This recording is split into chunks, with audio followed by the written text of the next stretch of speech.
الحمد لله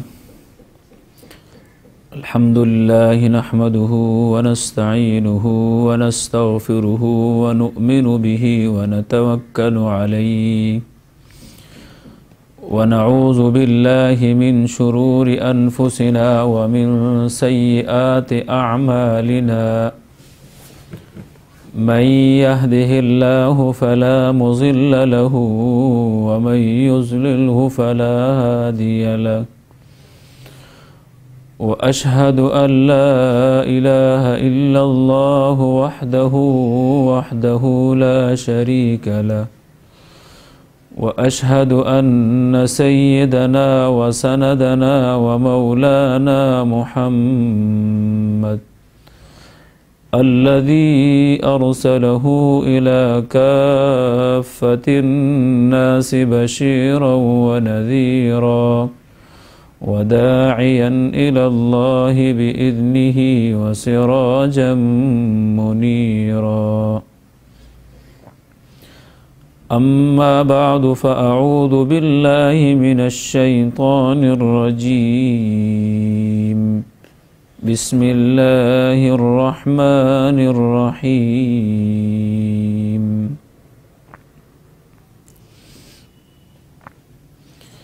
يا أيها الذين آمنوا لا يسخر قوم من قوم عسى أن يكونوا خيرا منهم ولا نساء من نساء عسى أن يكن خيرا منهن ولا تلمزوا أنفسكم ولا تنابزوا بالألقاب بئس الاسم الفسوق بعد الإيمان ومن لم يتب فأولئك هم الظالمون صدق الله العظيم۔ برادران اسلام، عزیزان قوم، آج کی نشست میں جس موضوع پر گفتگو کرنے کا موقع ملا ہے وہ ہے حقوق العباد۔ اللہ رب العزت سے دعا ہے کہ اللہ قرآن و حدیث کی روشنی میں مجھے حق سچ کہنے اور ہم سب کو اس پر عمل کرنے کی توفیق عطا فرمائے۔ میرے دوستو، قرآن کریم اور احادیث نبوی صلی اللہ علیہ وسلم کہ اگر ہم مطالعہ کر لیں تو قرآن کریم اور احادیث مقدسہ میں اللہ رب العزت نے اور رسول اللہ صلی اللہ علیہ وسلم نے جو حقوق بیان کیے ہیں، اگر ہم اس کو تقسیم کرنا چاہیں تو دو حصوں میں تقسیم ہوں گے، ایک حقوق اللہ اور ایک حقوق العباد۔ حقوق اللہ، اللہ رب العزت کا حق بندوں پر، اور حقوق العباد، بندوں کا حق بندوں پر۔ حقوق یہ جمع حق کا ہے۔ حق کا معنی لازمی اور ضروری، اور اگر ہم اس حقوق کی نسبت اللہ کی طرف کر لیں اس کا مطلب یہ ہوگا کہ اللہ کا وہ حق جو ہم بندوں نے ادا کرنا ہے، ہم پر لازمی ہے کہ وہ حق ہم ادا کر لیں، اور اگر اس حق کی نسبت بندے کی طرف کر لے تو اس کو شرعی اصطلاح میں حقوق العباد کہا جاتا ہے، یعنی وہ حق جو اللہ رب العزت نے ایک بندے پر لازمی اور ضروری قرار دیا ہے کہ آپ دوسرے بندے کا حق ادا کریں۔ یہ دو قسم کے حقوق اللہ رب العزت نے انسان پر رکھے ہیں، ایک کا تعلق وہ اللہ رب العزت سے ہیں اور دوسرے کا تعلق وہ بندے کے متعلق ہے۔ اللہ رب العزت کا حق کیا ہے؟ وہ اللہ رب العزت نے قرآن کریم میں مختلف مقامات میں کہیں یوں بیان کیا کہ نماز ادا کر لو، کبھی روزے کا حکم ہے، کبھی حج کا حکم ہے، اور اس کے متعلق دوسری چیزوں کا حکم جو اللہ رب العزت کے متعلق ہے ان کو حقوق اللہ میں شمار کیا جاتا ہے، اور دوسری طرف وہ حقوق جس کا تعلق بندے سے ہیں وہ بھی اللہ رب العزت نے قرآن کریم کے اندر اور رسول اللہ صلی اللہ علیہ وسلم نے احادیث مقدسہ میں بیان فرمائے۔ ان حقوق میں سے پہلا حق اللہ رب العزت کے بعد وہ والدین کا ہے۔ پھر اگر معاشرتی زندگی میں ہم دیکھیں اور حقوق العباد کی فہرست دیکھیں تو والد کا حق بیٹے پر اور بیٹے کا حق والد پر، پھر اسی فہرست میں آگے جائیں گے تو میاں بیوی کے ایک دوسرے کے حقوق، شوہر کے حقوق بیوی پر اور بیوی کے حقوق شوہر پر کیا ہے۔ ہمسائے کے تعلق، آپس میں پڑوسی رہتے ہیں تو ان کا آپس میں کیا تعلق ہے اور کیا حقوق ہونے چاہیے، شریعت کیا حقوق دیتے ہیں پڑوسیوں کو۔ اسی طرح اگر استاذ اور شاگرد کا آپس میں تعلق ہے تو استاذ کا حق شاگرد پر اور شاگرد کا حق استاد پر۔ اگر رعایا اور حکمران کے آپس میں تعلق ہے تو حکمران کا کیا حق ہے رعایا پر اور رعایا کا کیا حق ہے حکمران پر۔ یہ حقوق شریعت نے احادیث مقدسہ میں رسول اللہ صلی اللہ علیہ وسلم نے اور قرآن کریم کے اندر اللہ رب العزت نے تفصیل سے بیان فرمائے ہیں۔ میں تفصیل میں جانے سے قبل کہ ہر ایک کا کیا حق ہے اتنی بات عرض کرنا چاہتا ہوں کہ شریعت مقدسہ میں حقوق کا جو تعلق ہے، حقوق العباد کا تعلق ہے، اگر ہم پورے دین اسلام کے احکامات کو تقسیم کر لے تو تہائی حصہ شریعت کا اگر باقی احکامات ہے تو باقی جو ثلث ہے وہ اس کا تعلق حقوق العباد سے ہے۔ حقوق العباد کے متعلق سورہ حجرات کے اندر کچھ احکامات اللہ رب العزت نے دیے ہیں۔ اگر سورہ حجرات کے ان احکامات پر بحیثیت ایک مسلمان ہم عمل کر لیں تو اللہ رب العزت بھی خوش ہوں گے، بندوں کے حقوق بھی ادا ہوں گے، اور ساتھ ساتھ معاشرے میں اس وقت جو بدامنی اور بگاڑ ہے وہ بدامنی امن میں تبدیل ہو جائے گا اور وہ بگاڑ پیار و محبت میں تبدیل ہو جائے گا۔ دنیا کے اندر ہر ایک اپنا حق مانگتا ہے، حق مانگنے کے لیے تو ہر ایک کڑا ہے، لیکن حق دینے کے لیے جب اس سے مطالبہ کیا جاتا ہے تو وہ حق دینے سے پیچھے ہٹتا ہے، اور حق کی ادائیگی نہ کرنے کی وجہ سے صاحب حق جب حق کا مطالبہ کرتا ہے اور دوسری طرف سے حق کی ادائیگی نہیں ہوتی تو اس سے پھر معاشرے میں بدامنی اور بگاڑ پیدا ہو جاتا ہے۔ آج ہم دیکھتے ہیں گھروں میں باپ بیٹے کے جھگڑے ہیں، میاں بیوی کے جھگڑے ہیں، ہمسایوں کے آپس میں اگر جھگڑے ہیں، اور معاشرے کو آپ اور ذرا کھول کے دیکھیں، اگر آپس میں رشتہ داروں کے آپس میں اگر جھگڑے ہیں، اور اسی طرح اگر اور ہم اس کو وسیع کرتے جائے تو آپس میں برادریوں کے جو آپس میں جھگڑے ہیں یہ سب کے سب حقوق کی عدمی ادائیگی کی وجہ سے جھگڑے ہیں۔ آج اگر ہم گھروں میں امن لانا چاہتے ہیں، آج اگر ہم معاشرے میں امن لانا چاہتے ہیں، آج اگر ہم ہر اس طبقے میں امن لانا چاہتے ہیں جو امن کے خواہاں ہے، اس کے لیے ضروری ہے کہ وہ اپنا حق ادا کر لے تو دوسرا اپنا حق خود ادا کرے گا اور یوں معاشرے کے اندر امن پیدا ہو جائے گا۔ اگر رسول اللہ صلی اللہ علیہ وسلم کے احادیث پر آپ نظر دوڑا کے دیکھیں تو ہمیں روز روشن کی طرح یہ بات معلوم ہو جائے گی کہ حقوق العباد ہی ایک ایسا شریعت اور دین کا حکم ہے، ادائیگی کا حکم جو دے رہے ہیں، اگر اس کو ہم ادا کر لیں تو سارے مسائل حل ہو جائیں گے دنیا کے بھی، اور آخرت کے جو ہمارے مسائل ہے وہ بھی حل ہو جائیں گے۔ اس لیے رسول اللہ صلی اللہ علیہ وسلم نے اس پہ زور دیا ہے کہ ہم حقوق اللہ کی طرح حقوق العباد کی بھی ادائیگی کا اہتمام کریں۔ آپ علیہ الصلوۃ والسلام نے ایک دفعہ خطبہ ارشاد فرمایا، صحابہ کرام تشریف فرماتے، آقا علیہ الصلوۃ والسلام نے فرمایا مل مفلس، کہ ہم میں سے سب سے غریب انسان کون ہے؟ صحابہ رضوان اللہ علیہم اجمعین نے فرمایا المفلس من لا درہم لہ ولا متاع یا رسول اللہ، کہ مفلس تو وہ انسان ہے کہ جس کے پاس دنیا کے دراہم اور دنانیر نہ ہو اور دنیا کے اسباب نہ ہو، تو اس کو غریب معاشرے میں کہا جاتا ہے۔ جیسے آج ہمارے معاشرے میں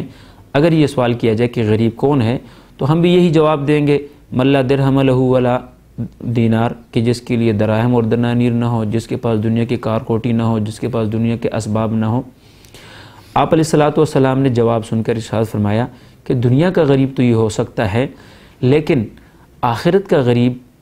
یہ نہیں۔ آخرت کا غریب وہ انسان ہے کہ جو دنیا کے اندر حقوق اللہ کی ادائیگی کرتا رہا،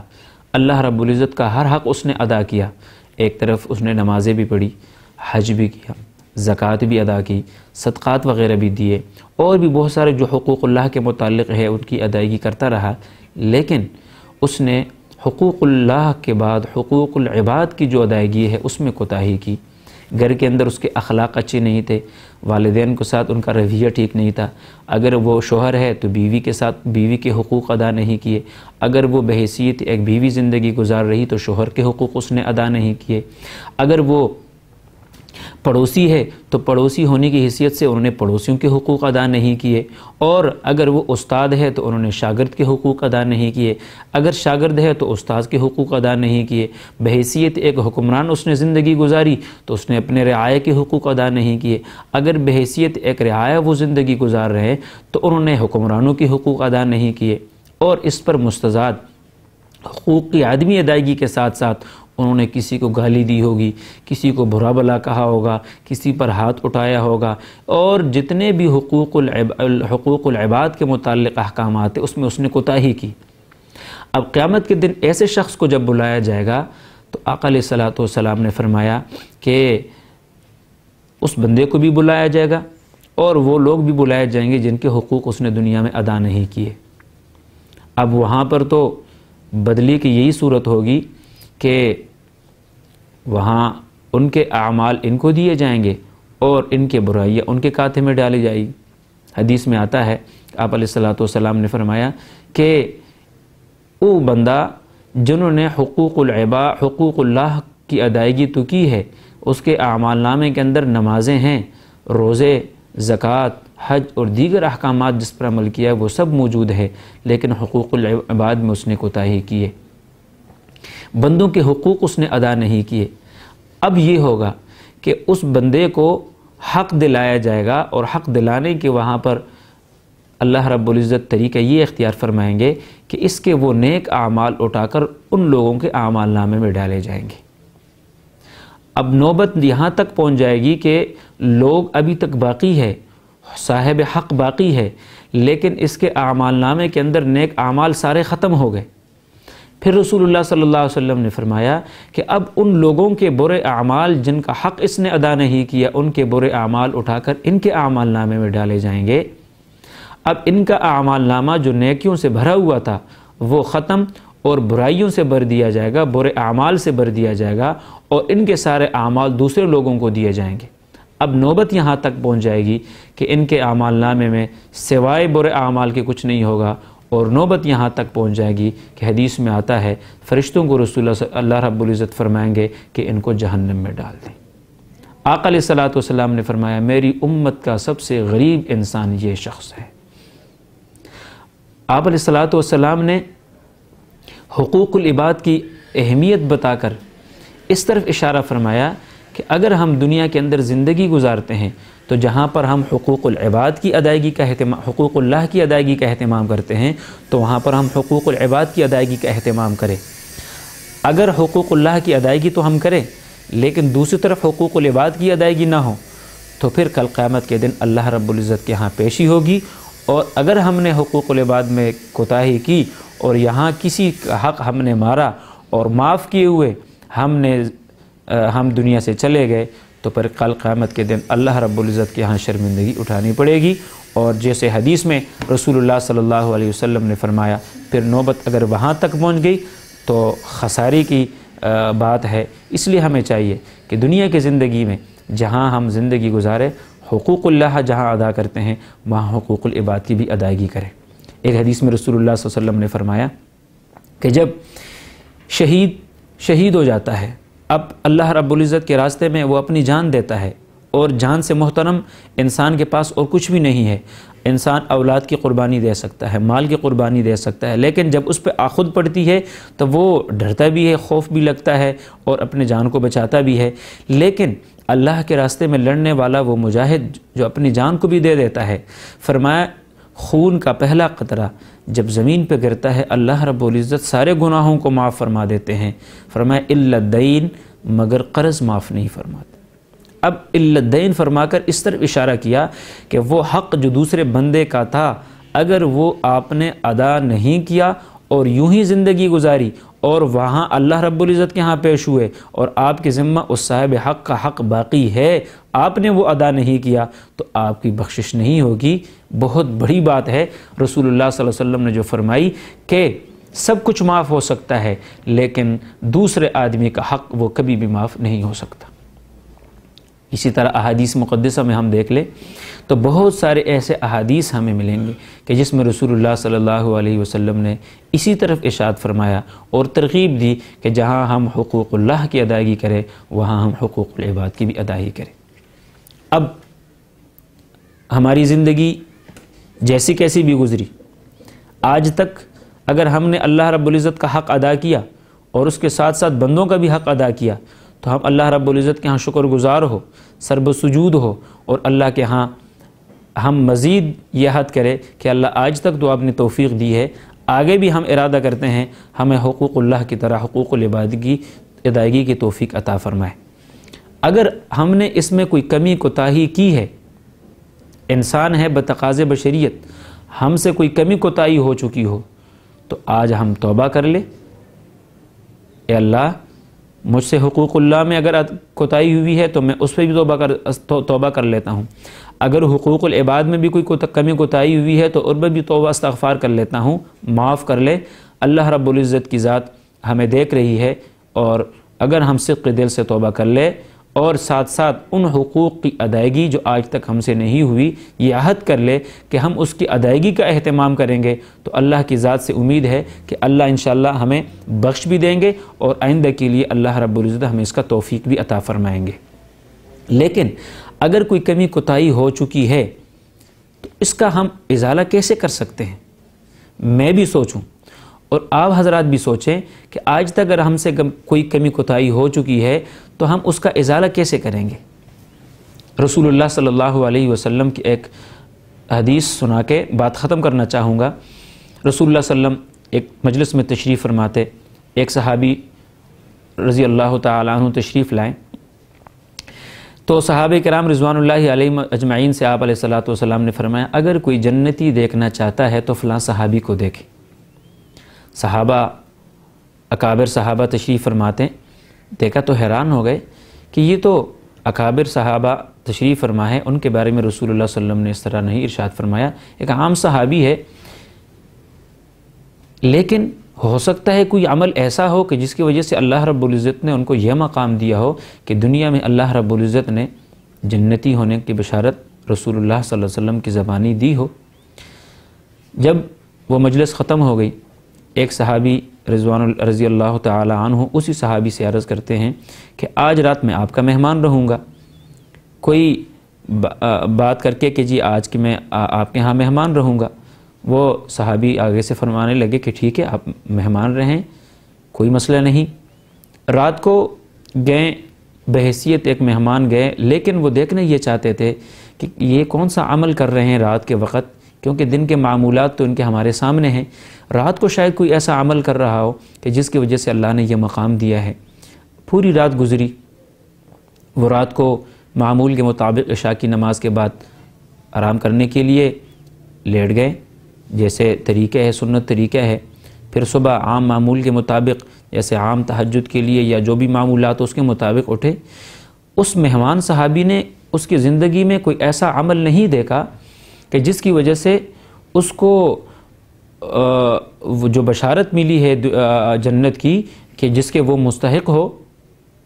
معمول کے مطابق وہ رات کو اپنے معمولات کر کے سو گئے، پھر صبح اپنے معمولات کے مطابق جو ان کے معمولات تھے اس کے مطابق پھر تشریف لے آئیں، ایک دن مہمان رہیں، دوسرے دن مہمان رہیں، تیسرے دن ان کے معمولات دیکھنے کے لیے مہمان رہیں، لیکن ان کی زندگی میں سوائے ان کے جو عام معمولات تھے اس کو کچھ بھی نہیں ملا۔ آخر دن اس صحابی نے اس سے فرمایا کہ میں آپ کے ہاں مہمان اس لیے بنا تھا کہ آپ کے آنے سے قبل، اس دن آپ کے آنے سے قبل رسول اللہ صلی اللہ علیہ وسلم نے فرمایا اگر کوئی جنتی دیکھنا چاہتا ہے تو فلاں صحابی کو دیکھے۔ میرے دل میں تشویش تھی اور یہ چاہت تھی کہ میں آپ سے آپ کے وہ اعمال دیکھ لوں کہ جن کی وجہ سے آپ کو یہ مقام ملا ہے، لیکن آپ کے اعمال میں سے تو کوئی عمل میں نے نہیں دیکھا۔ تو آپ خود فرمائیں کہ آپ کون سا عمل کر رہے ہیں جس کی وجہ سے اللہ رب العزت نے آپ کو یہ مقام دیا کہ رسول اللہ صلی اللہ علیہ وسلم کی زبانی آپ کو جنت کی بشارت سنا دی گئی دنیا کے اندر۔ تو صحابی خود فرمانے لگے کہ ہاں میرے اعمال کے اندر تو مجھے بھی ایسا عمل نظر نہیں آ رہا، لیکن ایک عمل جو میں کرتا ہوں وہ روزانہ کے طور پر کرتا ہوں، اور وہ یہ کہ جب میں رات کو سوتا ہوں تو 2 رکعت نماز نفل پڑھ لیتا ہوں، اور نماز نفل پڑھنے کے بعد اللہ رب العزت کے ہاں یہ دعا کر لیتا ہوں کہ اللہ آج دن اگر میں نے آپ کے حقوق ادا نہیں کیے تو میں معافی مانگتا ہوں، اور آئندہ کے لیے عزم کرتا ہوں کہ آپ کے حق ادا کروں گا، اور آپ مجھے حق ادا کرنے کی توفیق دے، اور جو بندوں کے حق میں نے ادا نہیں کیے، آج دن جو بندوں کے حق میرے ذمے تھے وہ میں نے ادا نہیں کیے، تو ان کے دل میں ڈال دے کہ مجھے معاف کر دے، اور میرا جو حق تھا جس کے ذمے اس نے اگر میرا حق ادا نہیں کیا تو میں نے اس کو معاف کر دیا، آپ اس کو معاف کر دیں۔ یعنی میں اپنے مجرموں کو معاف کر رہا ہوں، آپ اپنے مجرم کو معاف کر لیں۔ یہ ایک میرا معمول ہے کہ جس کی وجہ میں یہ روزانہ کرتا ہوں، شاید یہ کوئی ایسا عمل ہے کہ جس کی وجہ سے اللہ رب العزت نے مجھے یہ مقام دیا ہو۔ اب رسول اللہ صلی اللہ علیہ وسلم کے سامنے وہ صحابی تشریف لائے، اور پھر وہ صحابی ان کے ہاں مہمان ٹھہرے۔ مہمان ٹھہرنے کے بعد اس صحابی نے جو عمل بتایا، اس عمل میں ہمارے لیے یہ سبق ہے کہ اگر آج تک ہم نے حقوق العباد کی ادائیگی میں کوتاہی کی ہے، اگر صاحب حق ہمیں معلوم ہے تو ہم اس صاحب حق کے پاس جائے اور اس سے معافی مانگے کہ آپ کا حق تھا یہ، آپ کا حق ہم ادا نہ کر سکے، یہ بہت بہتر طریقہ ہے۔ لیکن معمول کے مطابق چونکہ دنیا کا معمول ہے، کسی سے آپ کہیں جی آپ کا حق میں نے ادا نہیں کیا، ایک تو یہ کہتے ہوئے شرم آتی ہے، دوسرا ہو سکتا ہے وہ حق کا مطالبہ کر لے اور اس کے پاس ادائیگی کوئی ترتیب نہ ہو، یا اس کو کوئی عار محسوس ہوتا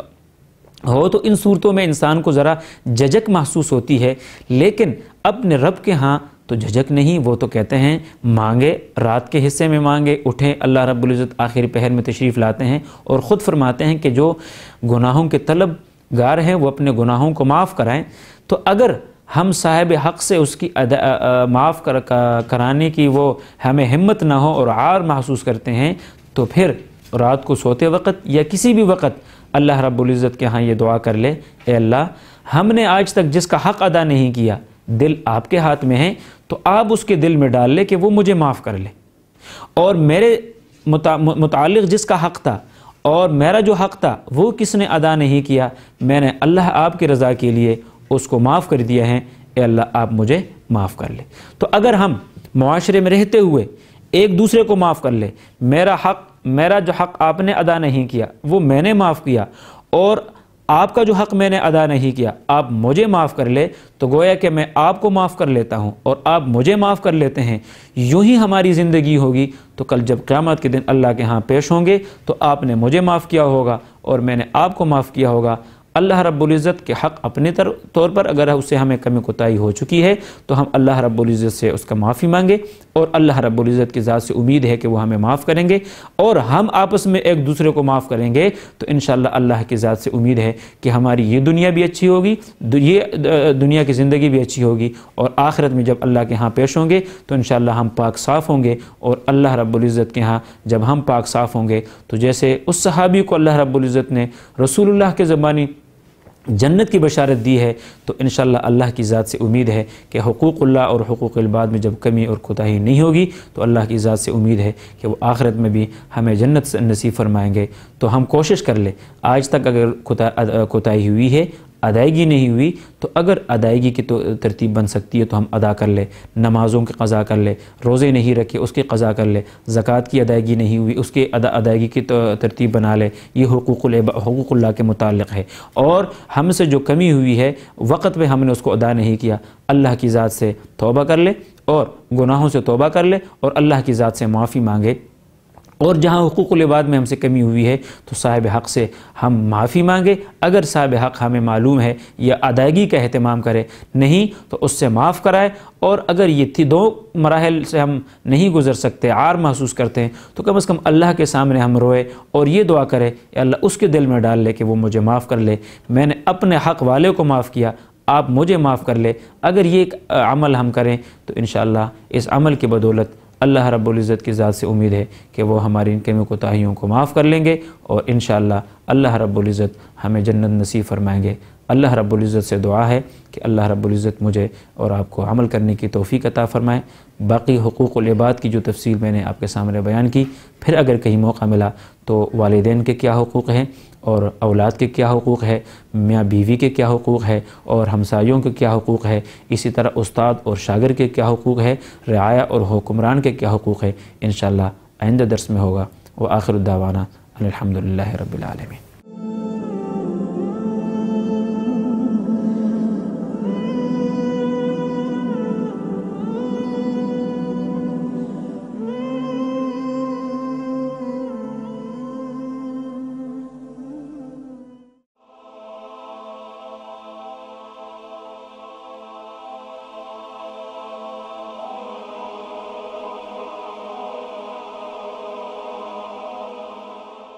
ایمان کی کرن، ہدایت کی شمع، رسالہ